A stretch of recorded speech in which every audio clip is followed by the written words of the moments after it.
Hey, MVPs, Rico Notes here. Going to talk to you guys about the results show. Shout out to you guys. Week 6 of college football season. You see it here, very, very red in the locks column. It's a shame, man. When I miss, I have a bad week. I saw one guy write on the Discord server, or I'm sorry, on Patreon, and he said MVP's 8, and then I saw a response from another guy who said, "How the hell did we eat? Did you watch the videos? How did we eat?" And it's like, well, you guys got to understand, man. There are MVPs. There's thousands of you. And some of you guys have your own formula, your own research, your own data, and some of you guys are really knocking it out the park. And then some other guys, well, they just show up, they tail the locks, and then they lose. And it's an unfortunate way to approach gambling. It's the I got all the right answers. I'm just going to copy your homework and see if I get an A+ this way. That's not how it's done, man. Shout out to the people who actually did the research. I appreciate some of you guys. It was a tough week for me. I didn't like where we were at. I went 25-30 on the entire slate. This is after going 60% last week, missing a number of games. I missed 4 in my Rico Knows Favorite Plays corner. Going 11-5 isn't the greatest thing, especially if you're round robin. Like I said, round robin the Blue Bloods, you would have been straight. But there was so many upsets yesterday. It's a tough place to make a living, and you just gotta roll with the punches. Some weeks are better than others, and for this week, it wasn't very good. Moneyline chart predictions improved. We went 5-3. Now we're sitting at 56%. They just keep getting them right. When there's a money line prediction, just keep knocking it out. And those are very tough games to get right to begin with. They're generally the coin flip games. I'm going to talk about it as much as I can. Underdogs, money line underdogs broke even again. That means you would be in positive money, hit a plus 172. If you bet on all 8 of these games, you would have been way ahead of everybody else, like by a significant amount, because we hit a plus 172, a plus 125, a 108. Can't do it for you.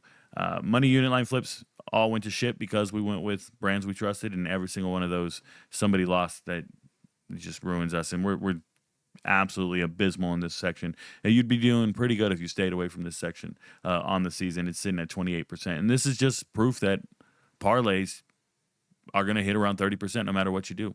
Parlays is not where you want to make a living. I say that, and then you could parlay in here all day and be fucking wealthy, right?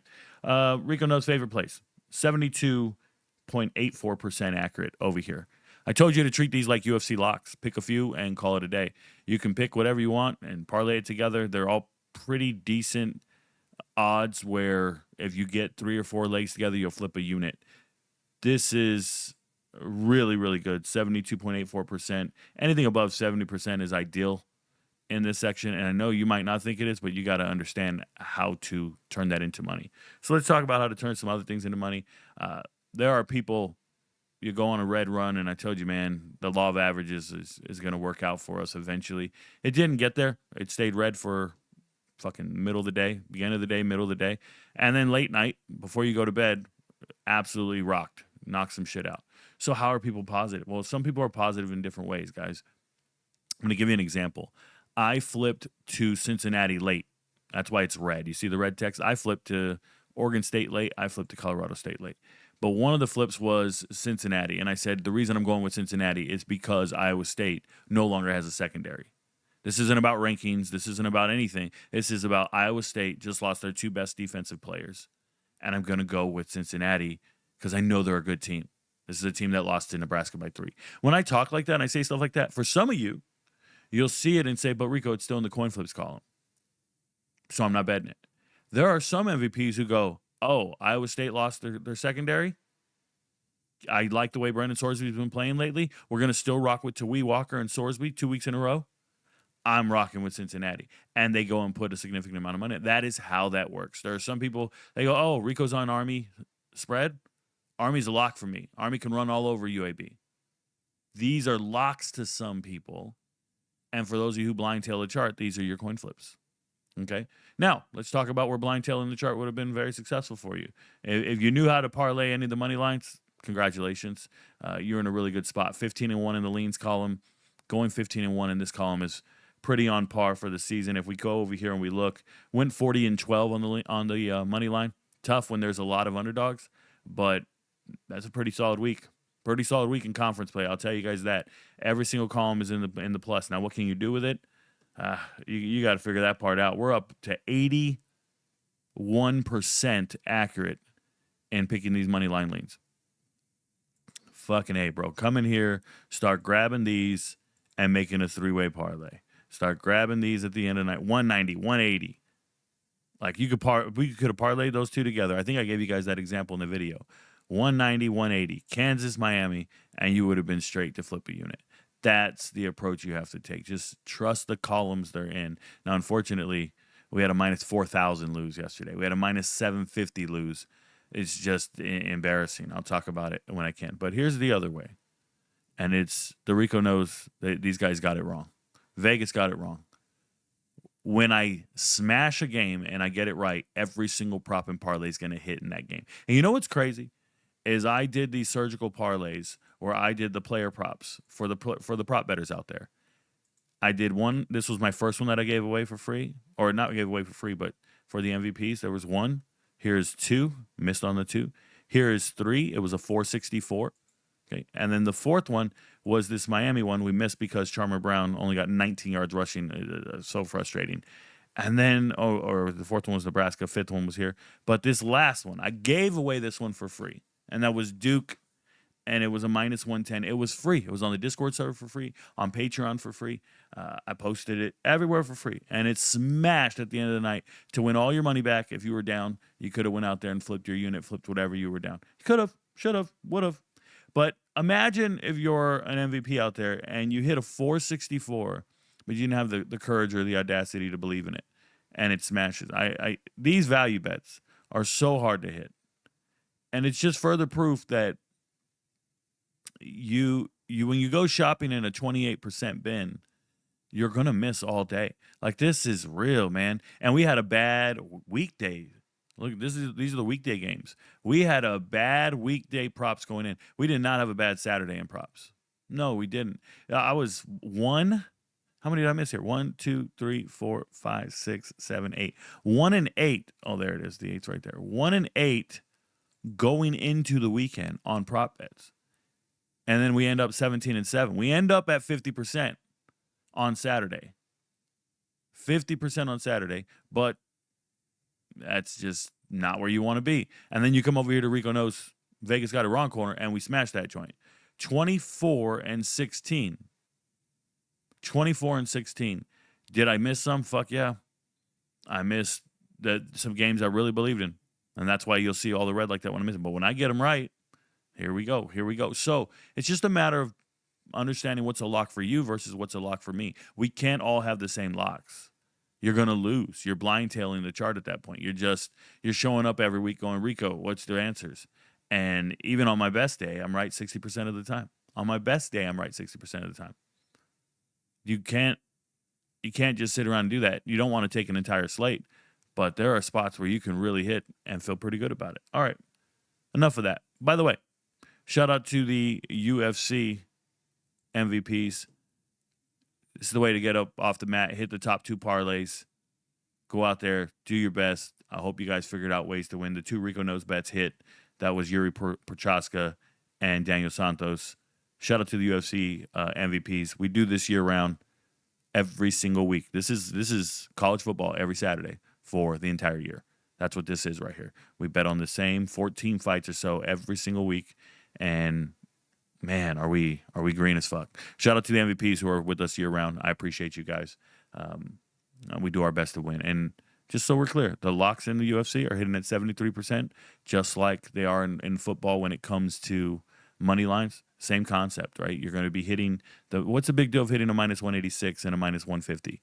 It's a huge deal in the UFC. Huge. And if you parlay those two together, you flipped a unit and made a large pizza on a Saturday night, just so you guys are aware. All right, so shout out to the MVPs. It felt like a pretty good Saturday to me. It really did. Despite all the upsets, despite missing on the spreads on the locks, I felt really good about some of the assessments, especially given the games we were playing. Now, full disclosure, if you're watching this video, please watch it at 1.5 playback speed. I'm going to be talking about all the teams, all the players and stuff to my best of my ability. I have not watched all the recorded games. I watched what I could yesterday. I have a ton of research to do this week. Unfortunately, Kim and I have some other engagements. We're out of town this week, or at least today and tomorrow. So I'm hitting the road today in about 3 hours. I'm going to try to do this show, and then I'm going to do the early chart right after this show. And I'm going to try to pump it out, and then I got to hit the road.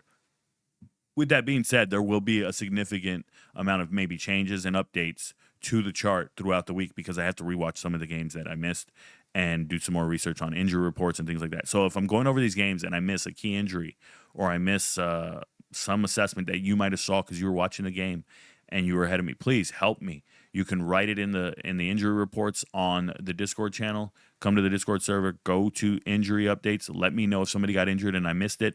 Let me know if there's something I need to know. If somebody hit the transfer portal, things like that. But just it's a community of effort and analysis. And unfortunately for me, I'm just a little busy right now. I got some things going on, but we'll get to that. All right, so let's talk about the games. Thursday night, we hit this joint. We smashed it. New Mexico State to beat Sam Houston. I'm on record for telling you guys Sam Houston is the worst coach in college football in Phil Longo, and he doesn't have a very good team. A new defensive coordinator. They miss all kinds of plays. They have defensive miscues, and New Mexico State went out there and did it. Now, one thing that showed up in this game that we didn't anticipate was King coming back from injury. They never announced it. They never told us, so that's why we missed on all our props. They were able to effectively run in this game with Callaway, but watching the game, Callaway does not find any holes, nowhere to go. This is why they haven't been good at running. You can blame the offensive line, but it's actually his lack of vision, and he just runs right into the backs of people. He's terrible. Logan Five is good enough to complete some passes, especially in Conference USA. I don't know how often we're going to take New Mexico State to win games or to cover spreads, but in this particular game, we were right. Sam Houston, fucking train wreck, terrible, disgusting, and Phil Longo's even worse than the team that you saw on the field. Next game was Friday night. BYU beating West Virginia. Did not cover the spread, which is frustrating. How did we get beat in this regard, or how did we miss the spread? And that's kind of why you have to sit down and look at it and be like, did we have a wrong read? No, we didn't have a wrong read at all. BYU did exactly what we anticipated. They were up at 28-10 at halftime. Everything looked very dominant, and everything was fine. We get backdoored because West Virginia does a quarterback change. And it's hard to predict quarterback changes, and you will always be cursed by the backup quarterback. The backup quarterback will come in and ruin your fucking night. And that's exactly what happened here.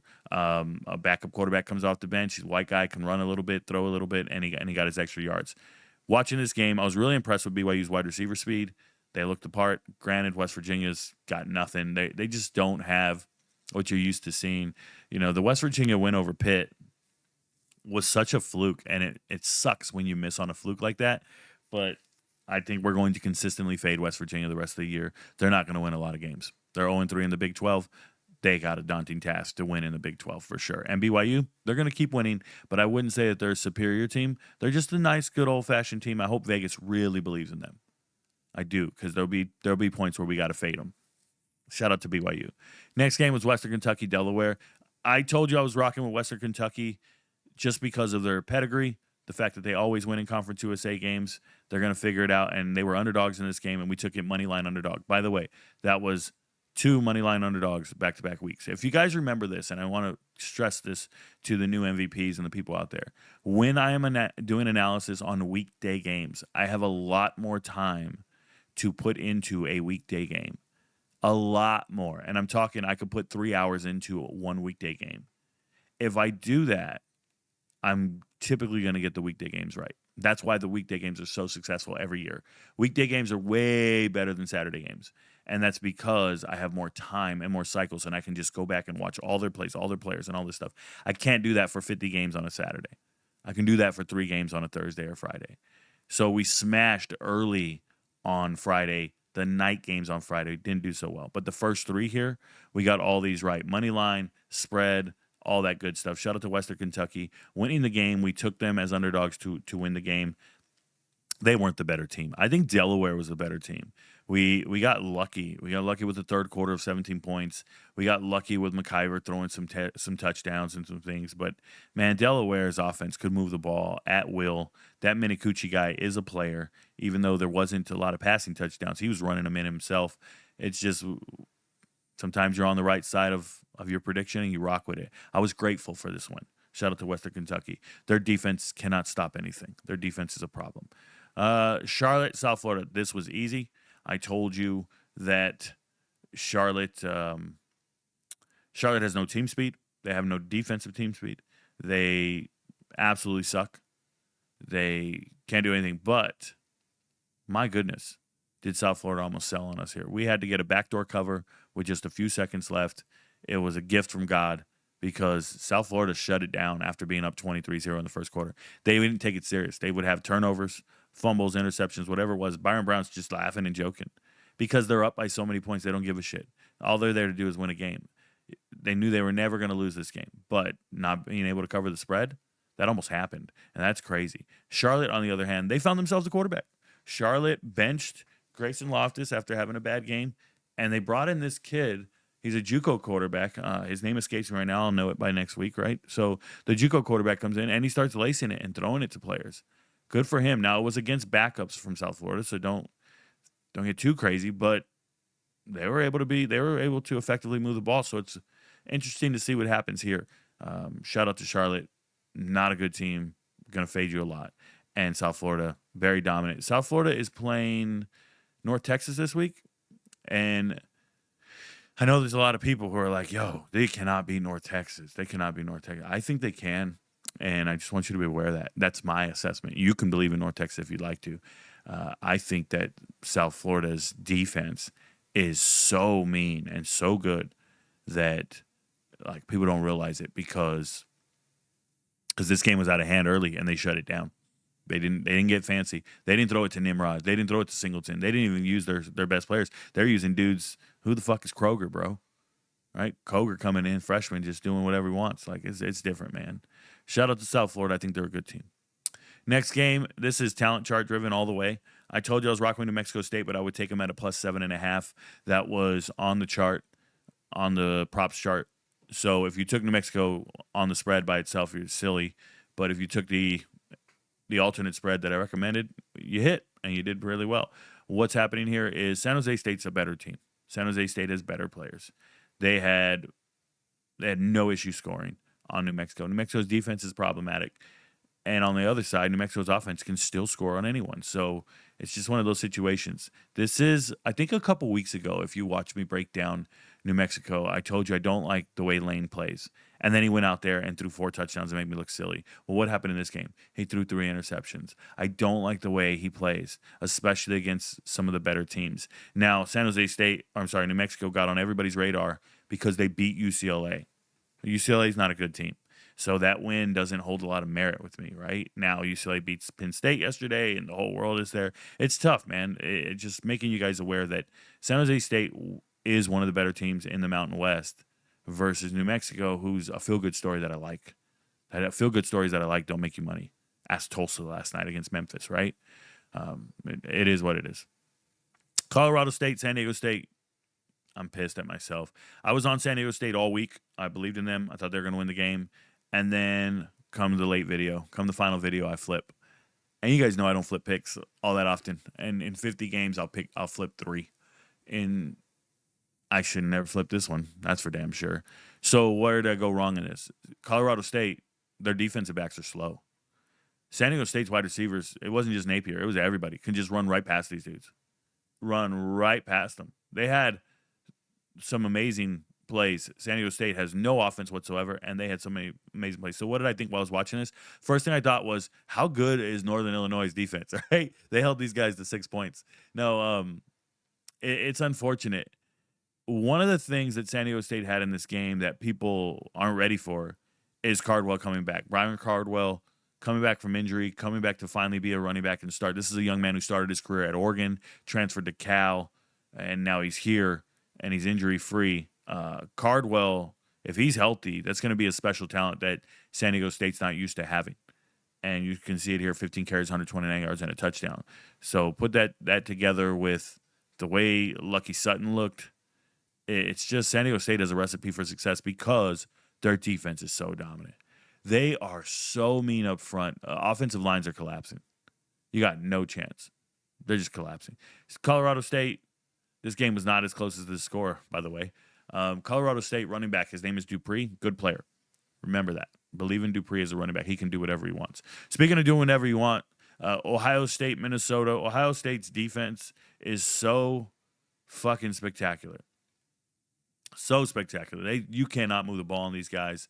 Absolute route, taking care of business. And I got to go out there and tell you guys that with Ohio State's defense, the way it's looking, it's going to be really hard to beat Ohio State. It really is. You just can't consistently score on them. Julian Sain's getting a little more comfortable with his wide receivers. He found Jeremiah Smith, Carnell Tate, did his thing. I told you take Julian Sain plus 2.5. Oh, by the way, plus 2.5 to, or 1.5 touchdowns. I want to show you guys something pretty cool. Probably should have talked about this. In here, I had these plays that said parlay me. Right? Parlay me. Parlay me. Parlay me. Parlay me. Parlay me. You know how many of the parlay me's hit? An insane amount. I think I only missed 3 of them. And one of the parlay me's right here, Cade Klubnik and Julian Sane. And there's another one. And there's another one. All right? And then I missed this one. So, if you round robin those, you would have been smashing out of your fucking mind. All the ones that said parlay me, if you round robin them, you would have been up, I don't even know how many units. Insane amount of units. By the way, shout out to me for hitting the first parlay of the day. That was a minus 114, but these other 2 have yet to hit. It's tough when you start getting into plus territory for parlays. But the minus 114 was there. Shout out to the MVPs. If you take it, man, you just got to read the chart. All right. So, Ohio State look very dominant, doing what they want to do. It's a good place to be. The spread was only 24 points. I'm anticipating the spread being 24 points because they assume Minnesota has good defense. Minnesota would be able to stop them. It didn't happen, man. These guys consistently scored. Ohio State scores a touchdown in every single quarter and look like the number 1 team in the country. And you guys know I have not told you Ohio State's the number 1 team in the country. It is what it is. All right, next game, Miami and Florida State. Really no doubt here. The fact that Florida State scored 19 points in the fourth quarter didn't matter. This game was over, 28-3 at one point. And yes, Florida State comes back. They still didn't cover the spread. Miami, easy lock for me. I believe in Miami's team, one of the best teams money can buy.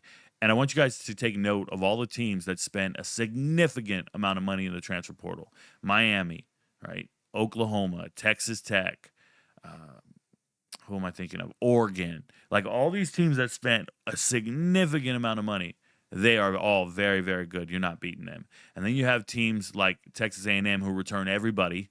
And one of the most experienced teams in America. I've been talking about it nonstop. Been telling you guys Texas A&M, Texas A&M, Texas A&M. And people are, oh, but they're not any good. They're very good. So it's one of those situations. Shout out to them. It's just, you got to find the elite brands and believe in them, trust them, and they're going to make you your money. I tell you guys, avoid big games, but that one didn't feel like a big game to me. It felt like a dominant team versus a team that's probably going to be unranked. I think Florida State's going to be unranked at some point because that win over Bama can't carry you forever. You lost to, Virginia's better than you. Virginia's better than you by a wide margin. Oh, it was a close game, Rico. Nah, man, I'm looking at performance all the way around. Florida State was terrible in this game. They're Castellanos, dude. Empty stats. Don't worry about the stats, none of this stuff. The thing I told you in this game was Malachi Tony's going to get yards, and so is a guy named Deuce Robinson. And those guys are getting yards like crazy. So find the props that you believe in and rock with it. Next game, Kent State, Oklahoma. I told you I would take Kent State to cover this spread. It was 45.5. Kent State covered the spread. Easy. Oklahoma shut it down and stopped scoring, especially in the second half. I don't care how good Michael Hawkins looked. He didn't look good enough to me. I thought I saw a lot of balls on the ground. Weren't making plays. Now, I took Kent State team total over 2.5. That didn't hit. Kent State never scored in this game. That sucks. They get shut out. So you win some, you lose some. Got the spread right. Shout out to the MVPs. Next game, Mississippi State. I said they're one of the best teams not ranked, or they're the best team not ranked. But unfortunately in this game, Fluff Bothwell goes down with an injury. That's going to be your battering ram, the guy who can actually score. It's hard when you have a team doing this good. It's hard to assess how bad they're going to be moving forward. But don't get it twisted. Mississippi State's got some players. They're competitive. They were just in a game against a monster. And when you see a monster like Texas A&M who has the depth to win and be an elite team, that's when the scoring happens, right? So you're only up 7-3 at halftime. It's still 14-3 going into the fourth, and then it just starts all falling apart. That's the depth, and that's when you get your guys tired, and you just roll over them dudes and keep it moving. Shout out to Mississippi State. They're not a bad team, and Vegas is probably going to give us favorable odds, but they didn't cover the spread in this one. It was 14.5 points. Penn State against UCLA. Why is Penn State ranked? What should Penn State be ranked? What should they be ranked? Penn State beat FIU, Villanova, and one more team. Like absolute dog shit teams. And I watched them. I went back and looked. They went 3-12 on third down in one of those games. One of those early games. 3 for 12 on third downs.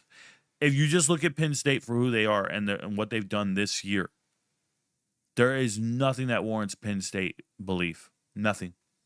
They've done nothing that warrants you to believe in them in any way, shape, or form. They're a 3-2 team who's never looked good on a Saturday.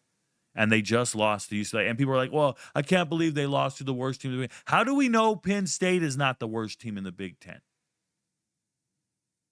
What is this? Why are we here? They just lost their best linebacker for the season. They still have the worst player touching the ball every single play. Shout out to Drew. I suck, Alar. They're delusional, bro. And they made Nico Amaliva look like fucking Vince Young. Dude was out here extending plays with his legs. He looks malnutritioned, running around making plays. That's crazy, bro. That's crazy. Penn State, you're an embarrassment. You don't have enough money to fire your coach. Penn State hasn't covered a spread all year, and I think Vegas is going to lock in and dial in. Probably not. Probably Penn State will get a big old spread, and they'll cover it next week. I don't give a fuck. Shout out to UCLA. No one picked you. No one believes in you, and rightfully so. It's gross. You know, UCLA lost their head coach, their offensive coordinator, their defensive coordinator, and Penn State still lost more. Right? You lost all that in 1 week, and Penn State still lost more. Penn State's going to lose recruits. They're going to lose their entire future. They're going to lose a decade of progress fucking around with this shit. Texas, Florida. Shout out to Florida. Goes out there and wins in the swamp. This hurts because I had Texas winning this game as a lock. What did we learn in this game? We learned Arch Manning blows. Arch Manning can't get it done when it really matters. Texas defense had no answer for anything these guys were doing. And more importantly, Florida. This kid Wilson, 6 receptions, 111 yards, 2 touchdowns. I talked about him on Twitter before the season. He's a great story. I saw him dominate in the spring game. So, of course, I wrote about him on Twitter, and I said, yo, Wilson's the future. I didn't expect him to go do that today. I didn't expect him to do that against Texas this week. That's just crazy. So, shout out to Florida. You win in the swamp. You play inspired football. Hard to read. Hard to read how successful you'll be. I still think DJ Lagway makes a ton of terrible plays. I don't like the way he throws the ball. Shout out to Florida. They did get Emmett Mosley back from injury. Wisner comes back, scores a touchdown. Mosley's making plays. Like, I like to see that, but that doesn't excuse this lot. Like, this is crazy. Now Texas is 3-2. How the fuck you rank them ahead of teams with better records? It's hard, man. And they're 0-1 in the SEC. Yeah, it's tough, man. Tough place to be. Like, I would trust Vanderbilt over Texas. I would trust Vanderbilt over Texas. You know what I saw in this game, Vanderbilt and Alabama? Number one, I told you guys that I have Alabama running the table the rest of the way. I have Alabama running the table the rest of the way, and then I was on Vandy to cover this spread because I don't fade Diego Pavia. Then we get a backdoor cover, and everything goes to hell because we had this. We had the 11.5-point spread, and then they score a touchdown at the last minute. Alabama does, and we're screwed. I think Alabama is, for me, I had Alabama the second best team in the country going into this season. Then they lose to Florida State. There's no doubt in my mind they beat Florida State 9 out of 10 times they play them. Now, listen to me very carefully, MVPs. I had Alabama second in the country going in from the preseason. I'm going to pick Alabama every single week. Money line. I'm going to pick Alabama to cover the spread. And the number one team I had in the preseason was Clemson. And don't be mad at me. This was a gift. I'm not a fan. That means Alabama's going to be the best team in the country. And when I watch Alabama, I think they have an NFL quarterback in Ty Simpson. I think they have 3 receivers no one can cover. And the defense is athletic and can make plays. Jam Miller's back from being injured. He ran amazing, put up 136 yards on a Vanderbilt defense that I respect. So just understand what we're looking at here. We're looking at a phenomenal team. Shout out to Alabama. Vanderbilt's good. Vanderbilt's built in the trenches. They have good players. Eli Stowers dropped some passes. He didn't show up to play in this game.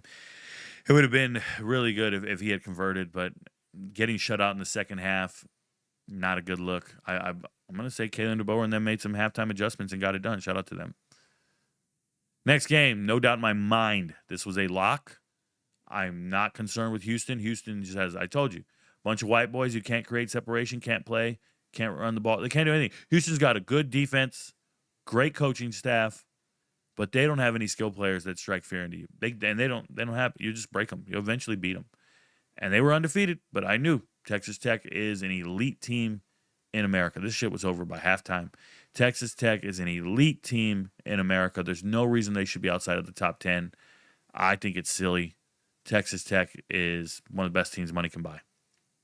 And they play great. Next game, Georgia, Kentucky. I picked Kentucky to cover the spread. They did.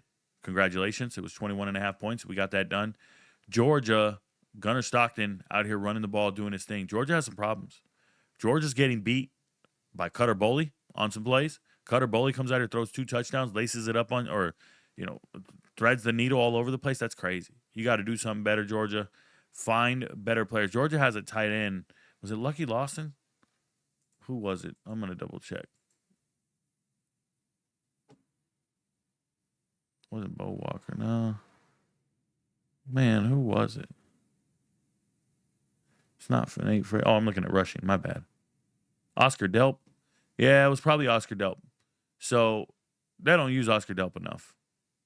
That's the reality. Oscar Delp playing out of West Forsyth. Great player. Been around for a while. Georgia's just doing stuff wrong. But they won the game. And Kentucky, it'll be a long season. Kentucky won't win an SEC game. MVPs can be mad at me, or their fans can be mad at me. Kentucky sucks. Shout out to Seth McGowan. You suck, bro. All right. Next game, Iowa State, Cincinnati. Iowa State's not going to be who you think they are moving forward. Cincinnati probably deserves some votes right now. Cincinnati being 4-1, they're only lost to Nebraska by 3 points. Cincinnati's looking good. They're built in the trenches. They're playing well. That boy Sorsby, he don't throw it a whole lot, but he runs all day long. He's an extra running back you can't stop. I really like Cincinnati, bro. Sorsby's got some Josh Allen to him. I'm telling you. It's a problem. And then they brought in Evan Pryor. They brought in Evan Pryor to score 2 touchdowns, take away some of Tui Walker's production, because Tui Walker fumbled at one point. So it's kind of a doghouse type deal. But Cincinnati, a full team effort here. Got it done. Congratulations. Feel pretty good. Michigan played pretty terrible. Wisconsin was stout on the inside. One of the MVPs was getting on me, asking me why I believed in Michigan's rushing attack. How dare I pick Michigan to run the ball on Wisconsin? Man, shut the fuck up. Do your own analysis. Leave me alone. I do my analysis. You do yours. And if we don't match, then skip the game. But don't try to teach me anything about these teams. Don't try to critique me. You're paying me, bro. You're paying me. I ain't paying you. You're paying me. If I ask you for help, if I say, hey, guys, let me know about some injuries I might have missed, let me know. But telling me, Rico, did you know that if you check the stats, Wisconsin's the best run defense, whatever, man, shut the fuck up. Do some push-ups, bro. Shout out to me. I got the props right. I got it right. The only thing we didn't get right was Bryce Underwood's rushing yards, and Bryce Underwood never ran one in for a touchdown. But Justice Haynes, Marshall, yeah, we got that joint right. Shout out to us. Michigan's better than Wisconsin. It's not that hard. Congratulations. Pause. It's not that hard. Pause. Speaking of better than another team, Notre Dame got it done. Boise State's still pretty good. Boise State was competitive in this game. They matched up physically. Notre Dame, eventually you're going to win out. Notre Dame looks pretty good. Here's where the problem is. Notre Dame's defense is elite and keeps them in games. Offensively, C.J. Carr, against his defense, couldn't keep it going the way he was in the past. It's unfortunate, so we're going to have to figure that part out. But Notre Dame, defense for days, picked off Maddox Madsen 4 times. Looked great. Shout out to them. Illinois, Purdue. Hit all this stuff, man. Shout out to us. I was dialed in on this game. That's why all the props are green at the top of the chart. And this is a prime example of, it was the first game listed on the chart. You see how it's up here as the first game? When I went to the sports book, it was the first one listed. I spent so much time on this game as far as analysis, research, checking all the players, all the stuff. And that's why we're so dialed in. I spent a lot of time on this game. You see all the entries? All these entries are here because I had that much confidence in what I was looking at. And even so, where I started telling you, believe in Michael Jackson on Purdue. And sure enough, Michael Jackson got his over yards, and then we got all this shit. We hit these bets by halftime. By halftime, we had it 27 points at halftime. It was awesome, incredible feeling. I love when I'm dialed in like that. Love when the MVPs believe in me. Should have made a ton of money on that game. If you didn't, because you parlayed it with other things, I can't help you. Remember, if you go check the bad beats column, if you check the bad beats column on Discord, because we have a bad beats channel, we have a wins channel where everybody posts their wins like from yesterday. Look at this. Everybody posting their wins, right? Cool, man. Awesome. Hey, and shout out to one of the MVPs. He won like $8,500. Literally $8,500 on UFC. There it is. Markley won $8,100. $8,100 doing UFC daily fantasy. He did his own picks. He picked Alex Pereira, but he listened to the analysis, and that's what led him to pick some of these other fighters. Shout out to him. Picking an underdog like Bromwich to win. He was really cheap in the lineup. Santos. He is awesome stuff. Shout out to Markley. But you ever check the bad beats column? In the bad beats column, you know what you're never going to see in here? You're never going to see a straight bet. In the bad beats column, you will always see parlays.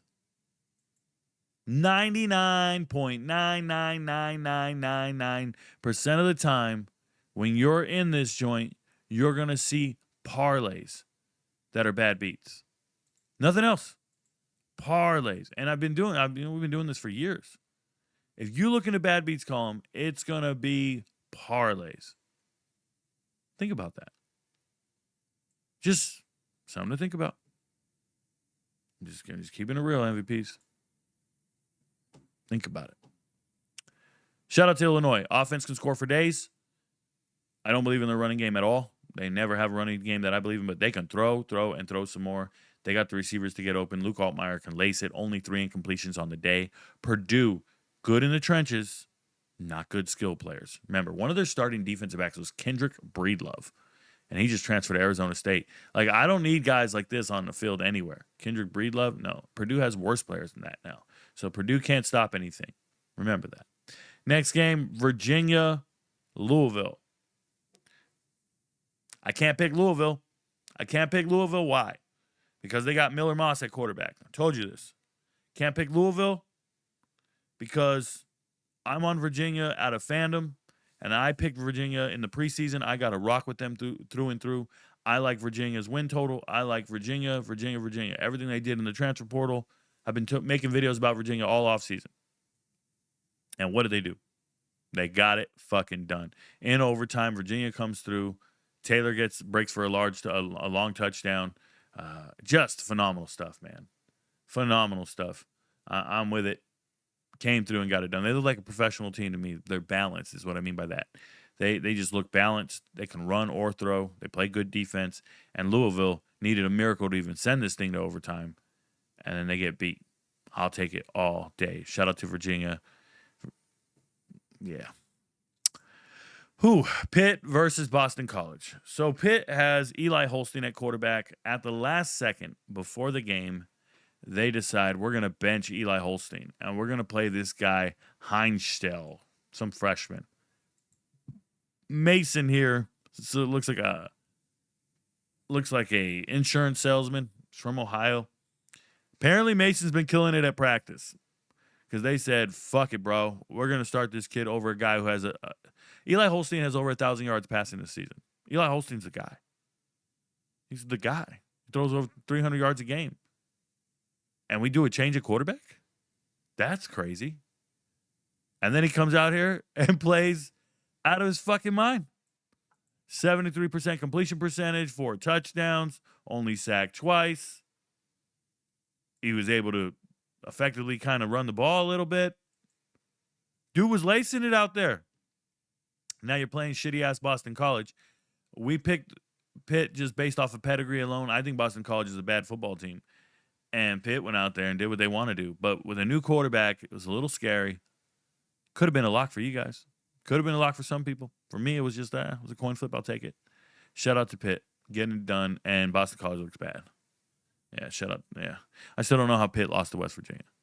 Outside of the injuries and they didn't know how to run. No Desmond Reed, what do we do? That kind of shit. But come on, man. Clemson, North Carolina. This one was pretty easy. The only thing I regret is not making this a sincere lock, but I don't know how many MVPs would have tailed it. I told you I like Clemson a lot. I think they have the better team, and North Carolina is one of the worst teams in America. North Carolina is without a doubt one of the worst teams in the Power Four by a wide margin. They have no offense. They will settle for field goals when it matters, and their defense can't stop this. No way. Clemson's getting healthy. All the receivers are there. TJ Moore's getting involved as well. Clemson still doesn't have a running game. No running back, and that's a problem. But Cade Klubnik, 22 for 24. That's a legacy Saturday for sure. Went out there, played out of his fucking mind. I hate the fact that Clemson stopped scoring after the first quarter. I don't like that because it doesn't look like you have the right instincts. You don't have the right killer instinct. You don't have the right efficiency. It's not enough for me to go, yo, I'm taking Clemson the rest of the year, but this is what they were supposed to look like all year. There's no team more disappointed than Clemson this year, and that includes Penn State. Next game, oh, by the way, North Carolina. Oh, my God. I don't see how Vegas can believe North Carolina will ever score more than 2 touchdowns in a game. Next game, Kansas State, Baylor. I told you guys, you got to respect Kansas State because they're a different team with Dylan Edwards. So the fact that everybody just went in here and goes, yo, Kansas State getting blown out. I watched them lose to Army. No. They're a different team with Dylan Edwards. So back-to-back weeks, I moved Kansas State, or I moved the Baylor pick, all the way to coin flips. And when I moved it to coin flips, I said, you know what, guys? Just out of respect for the picks, I won't flip my pick. You guys know this. I don't flip picks. So I just took the Baylor spread from the leans and I moved it to coin flips and said, I'm throwing it over here. You can do what you want to do. That's where watching the videos matters. You listen to me and I say, guys, that K-State team, they're different with a healthy Dylan Edwards. I can't go in here and tell you guys take Baylor like that. So I moved it out of the leans, put it over here. And since I already had flipped on 2 games previously, I said, no, I'm not going to flip on this one. We'll leave it alone. But that K-State team, something else. I'm going to leave it alone. Is this what I just did? Oh, yeah.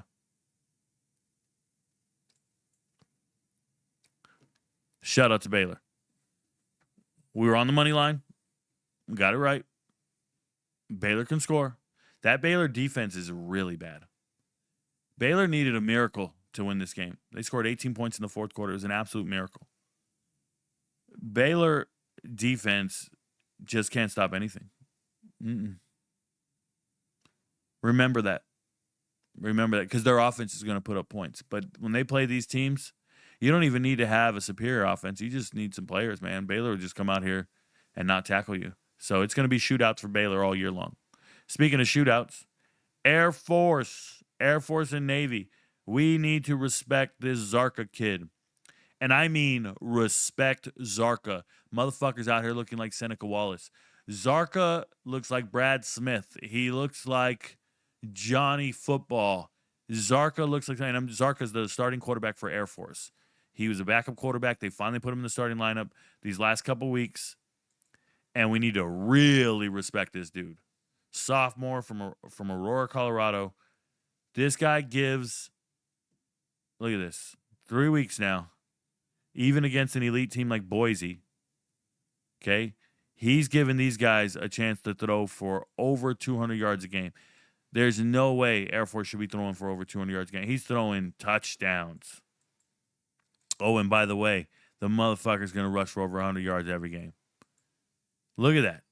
Boom, boom, boom. Ever since he came the starter, he's rushing for 110, 139, 152 yards a game. He's getting running back carries. This guy is your stereotypical Air Force quarterback that goes out there and dominates, and that's a problem. Everybody looking at this game going, Navy's defense sucks. No, they're up against generational talent. They're up against this Liam Zarka guy who plays lights fucking out. Rico, what do you mean generational? Man, when's the last time you saw a quarterback come off the bench and have 3 100-yard games in a row against phenomenal teams? Boise State, Navy, these teams that are some of the best in the group of 5. The best Mountain West team, the best, one of the best American teams. They're just going up against the best teams in every single conference, and he's still getting 100 yards every game, and they know he's going to run it. That's how good Air Force offense is. Please respect it. They're going to either cover spreads or we're going to hit overs. because you're not stopping Zarka. Speaking of not stopping people, that Horvath guy throwing to Heinrich, the all-time leading receiver now in Navy history. Dude, Heinrich in this game, 8 receptions, 243 yards, 3 touchdowns. It's just insane. Absolutely insane what Navy does on offense. They could keep scoring. We got the money line done. There's a sweat. Air Force can't be stopped, bro. Don't get that twisted. Air Force defense, not good. Air Force offense, phenomenal. Speaking of phenomenal, Army coming out, doing what they want to do, run all over you, embarrass you. Shout out to UAB. Got to fire your coach. Got to fire your coach, man. If you're going to be any good, you got to get rid of Trent Dilfer. I don't know what else to tell you. UAB's defense is fucking Swiss cheese. They're a wet paper towel. UAB's defense is bad. Absolutely bad. This game was over instantly. When I mean this game was over instantly, the clock was running the whole game. It was weird. This game literally was less than 2 minutes, 2 hours of time frame. Like, it was over instantly. Army could just keep going, keep churning out plays. It's awesome. Shout out to Army covering the spread, winning the game. Ohio, Ball State. You know, before the season, I told you guys Ohio is going to be terrible. And then Ohio comes out and plays competitive football against Rutgers, who now know Rutgers doesn't have a good defense. Ohio then, like, if we look at Ohio, right? Rutgers then beats West Virginia the next week at home. They're a different team at home than they are away. And then they go and lose to Ohio State. They beat Gardner-Webb. Like, if you start looking at Ohio carefully, it's not good. It's not good. Your greatest claim to fame is beating West Virginia and losing to Rutgers by 3. And after that, it's kind of like, oh, this doesn't look that good. It's not great. Fuck all that, man. You should not be losing to Ball State. This one hurts my soul, man. And I'm supposed to pick them to beat Northern Illinois because I know that the spread is going to be in favor of Ohio, even against Northern Illinois' defense. And Northern Illinois' defense is so mean that eventually Ohio scores on them, eventually. But I can't pick Ohio with any amount of confidence, not after what I just saw. Ball State was a 2-touchdown underdog. And they're down. We're covering the spread by halftime, essentially.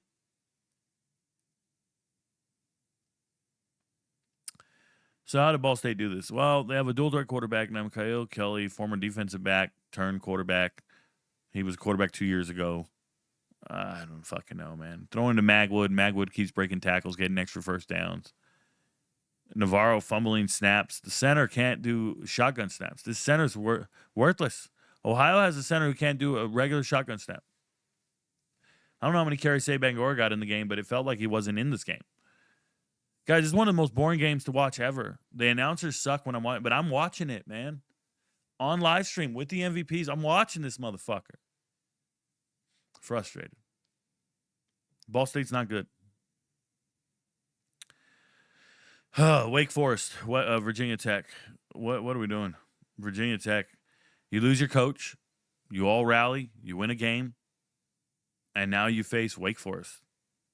And you have no chance of winning this game. That's weird, man. That's just weird. Shout out to Wake Forest. Going to be better than you think. I don't know what we're doing here. It's a hard game to call. This is one of those upsets. Speaking of upsets, there's Temple. Vegas got it right. I got it wrong. Owen McCown playing like shit. Throwing fucking terrible.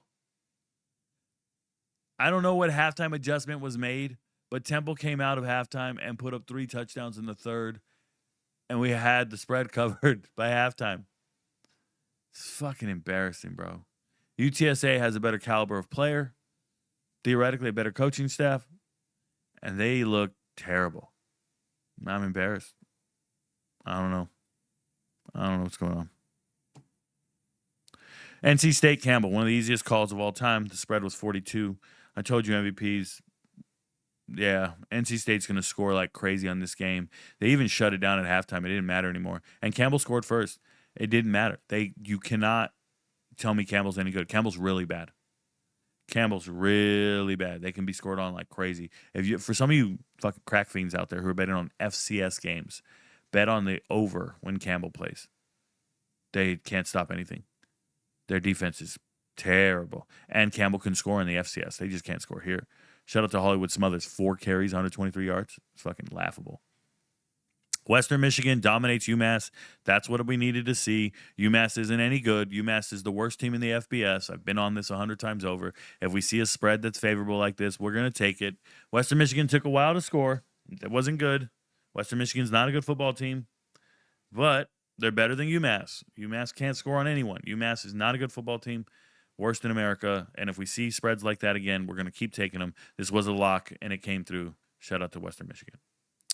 Oklahoma State. I know a lot of you MVPs were on Oklahoma State to cover this spread. You all talked about it. They just covered the spread against Baylor. And then I told you guys, hey, look, I'm going to stay on this spread, but I'm moving all the way to coin flips, and I think there's 20 different places that you should be putting your money that's better than this because this is not good. I don't believe in Oklahoma State like that. Not against this Arizona defense. The defensive backs are great. The way Arizona shut down Hawaii and the way Arizona shuts down teams, it just feels like there's no way Oklahoma State's covering the spread. So I'll keep it there just for the sake of not flipping. But, guys, it's not one I would be interested in. And sure enough, I was right. Arizona dominates, looks the part, and they're doing whatever they can to get Noah Fafita the ball and let them air it out. Oklahoma State has no offense and no defense, so pretty easy there. Shout out to them. Washington comes back from the dead. Washington does not cover the spread. They were 5.5-point favorites, so we miss on the spread. Get the money line right. Maryland looks like a really good team, and then they fall apart. Maryland absolutely blows this. This is crazy.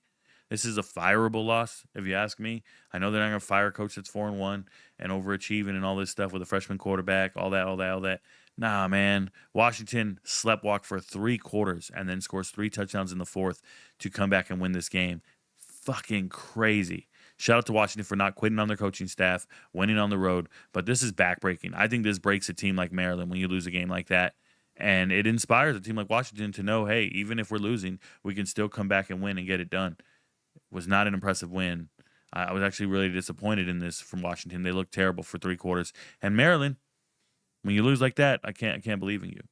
Northwestern blows out ULM.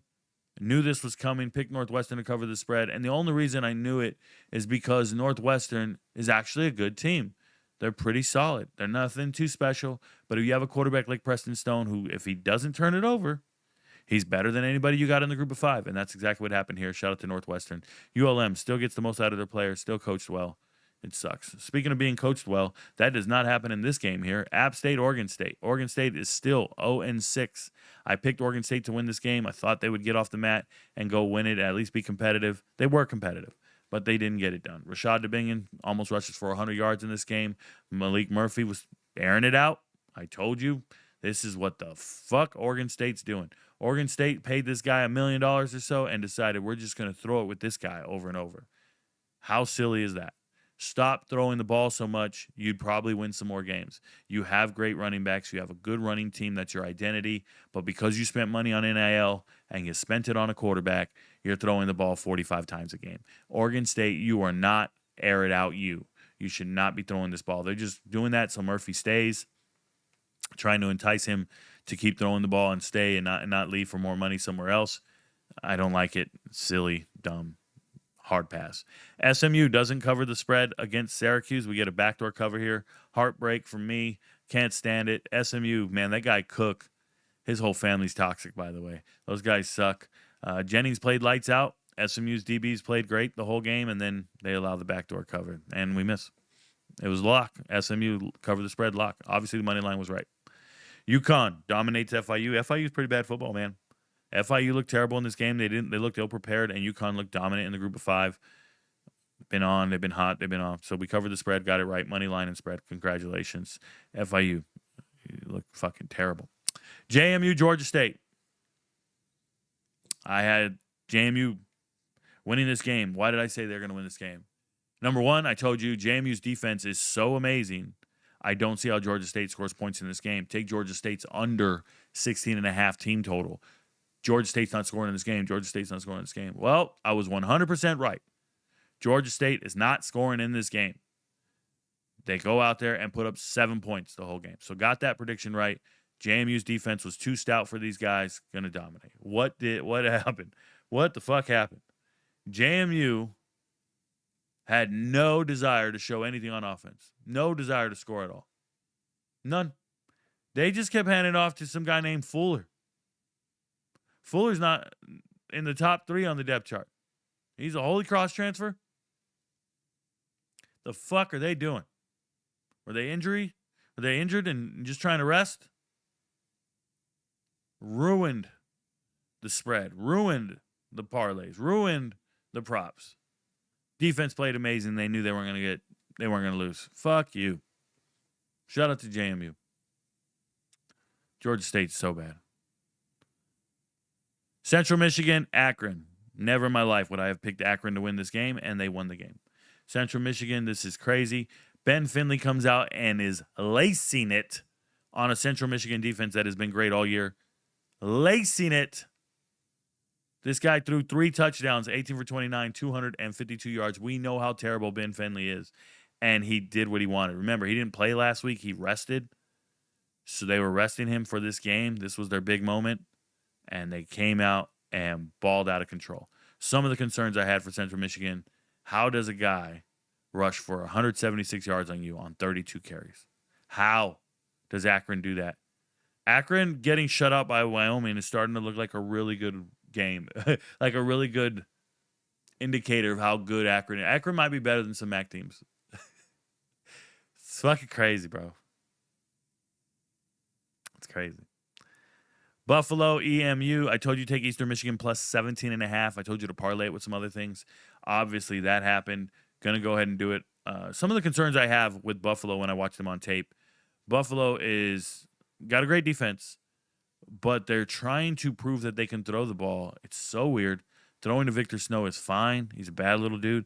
But why do I see Buffalo with 38 passing attempts when you have a dominant run game? You have a good running back. Their offensive scheme now is to air it out and throw the ball. You don't have the quarterback for that. Roberson is throwing this thing 40 times a game. You're not built like that. That's why you only have 19 completions. That's why half the balls are on the ground. You're not built like this. This is dumb. Do you have Victor Snow? Yes. Is he great? Yes. But no, this is not how you're going to win games. And because of that, there's going to be a lot of other possessions for your opposition. Eastern Michigan does nothing spectacular. They got a running back in McMillan that they can hand the ball off to. They got one guy they throw to in Lockett. It's like we know who Eastern Michigan is. Buffalo, why are you not running the ball? So Buffalo wins in overtime, doesn't cover the spread. Eastern Michigan covers the alternate spread. Shout out to us. And we were on an alt under. I did an alt under of 62.5. And these guys almost went over. It's fucking insane. Next game, Miami of Ohio, Northern Illinois. Pretty simple. I can't believe in Northern Illinois because they can't score. That's it. So I'll take Miami of Ohio. DeQuan Finn finally played in this game. He rested last week. He showed up this week. He plays hero ball. Not very good. But eventually Miami of Ohio is going to score points that Northern Illinois can't. Then if you watch the game, Northern Illinois puts up 14 points in the first quarter, and I look like I don't know what the fuck I'm talking about. Well, it worked out. They didn't score again. We covered the spread, and eventually Miami of Ohio did their thing. Congratulations. These are not good football teams. Nebraska beats Michigan State. Does not cover the spread. It was 11.5. Probably should have had an alternate at 9.5, but I don't know. Some MVPs are better than others. Somebody probably did it. Shout out to them. Nebraska's better than Michigan State. When I look at Michigan State, I see Aiden Childs who can't throw the ball naturally. He sucks. Dylan Riley did not have a good game. I needed him to throw for 200 yards. We would have been very green in this game. He did not throw for 200 yards. So, miss. Congratulations, Nebraska. Speaking of miss, Texas State loses the game to Arkansas State because of a missed extra point. But they also lost the game just because they didn't play well. They didn't dominate. They didn't do what they needed to do in Arkansas State. Jalen Rayner, some days that dude's on. That sucks, man. Texas State is very disappointing in that game. Texas State now 0-1 in Sun Belt play. That was the Sun Belt opener for them. That's bad. It's going to be tough. You know who's a really good team? ODU. ODU is a very good team. This is a team that blew out Virginia Tech. They just blew out Coastal Carolina, who's, I told you, on one of those Pivotal runs. Now, this is an example of a game that I left in the, I think I left it in the coin flips column at 18.5-point spread. I picked ODU. We covered the spread. Some MVPs took ODU and said, that's a lock. That's a motherfucking lock. They're playing the worst. Rico, you've been telling us Coastal Carolina is the worst team on a speed run to be the worst team in the group of 5. And they're playing ODU, who's been playing out of their mind. So some MVPs would have made that a lock and betted heavy. Some of you don't do the research, don't pay attention, don't watch all the videos. Some guys ain't even watching this results video. So that's how that goes. Shout out to ODU blowing them out. Coastal just sucks. That touchdown was a gift in the fourth quarter, irrelevant. If you guys don't know, this dude right here, Joseph, he's a bad man. Dual threat quarterback. He can do it all. Had like 5 touchdowns in this game. UNLV beats Wyoming in the snow. It was snowing, which is crazy. UNLV eventually outscores Wyoming. This was a no-sweat lock. It wasn't a lock, but it was a no-sweat pick against the spread. They made it easy. UNLV came out here, played great. Thank you for playing good football. Thank you for doing your job. Shout out to UNLV 5-0. Somebody better wake up. Troy in overtime. We took Troy to win this game. It's a tough game to pick. South Alabama got offensive players. They can score. Don't care. We like Troy, the way they're built in the trenches, especially on the offensive side of the ball. And then Tucker Kilcrease comes out here and rushes for over 100 yards. It's crazy. Quarterback, not known for being the guy to run the ball like that, like crazy, and he did it. Shout out to him. Shout out to Troy. It was a coin flip game, and we got it right. Speaking of run the ball, Rice, all they do is run the ball. Rice had little Jackson out there. Quentin Jackson rushes for 128 yards. Not enough because my boy Veldkamp was lacing it. Veldkamp throwing to little Messer. When I tell you guys, there's only one dude at FAU that's going to be open. He's in the slot. Ethan Messer, transfer from Western Kentucky. All you got to do is cover that little guy. And they don't do it. So FAU gets the win. And we miss because I was on Rice. And it wasn't like a lock or anything, but it's just a read and you get it wrong. I don't like getting my reads wrong.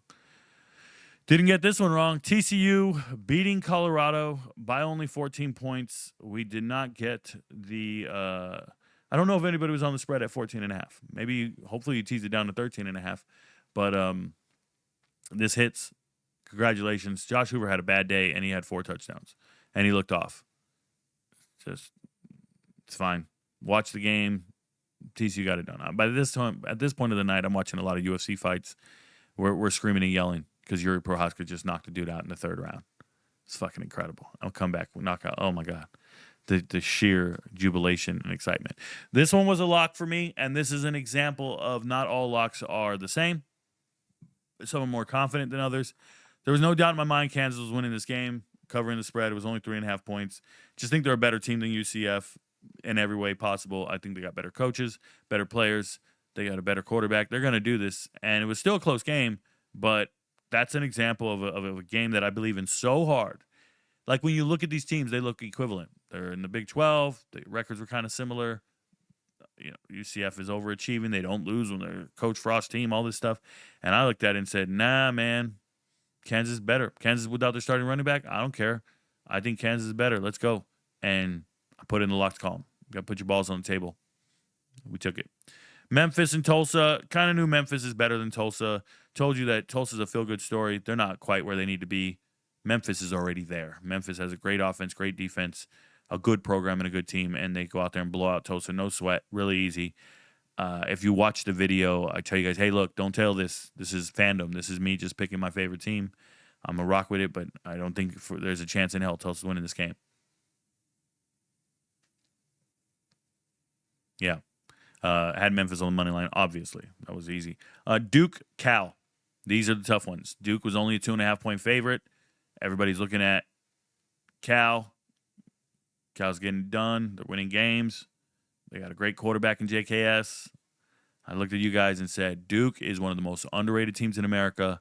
I love the way Duke is built in the trenches. I love the way Duke is playing offensively. Mensa's lacing it everywhere. He's got 3 competent wide receivers. They got 2 good running backs, maybe even 3. Duke, and more Duke. Duke and Virginia. Those are the teams where I'm like, those guys can play football. They built these teams right. I'm so impressed with Duke. And then the game starts and Cal's winning. And I look like I don't know what I'm talking about. Yeah, I do, buddy. It was 31-21 at halftime. No sweat. Cover this thing. What a way to end the night. Feeling pretty good. One other game was going on during that Duke game, and it was Fresno State, Nevada. Fresno State, you're up 20-3 at halftime, covering the spread. And then you let Nevada come back in the most ridiculous way possible. You still win the game, but there's no need for that, man. EJ Warner is so bad.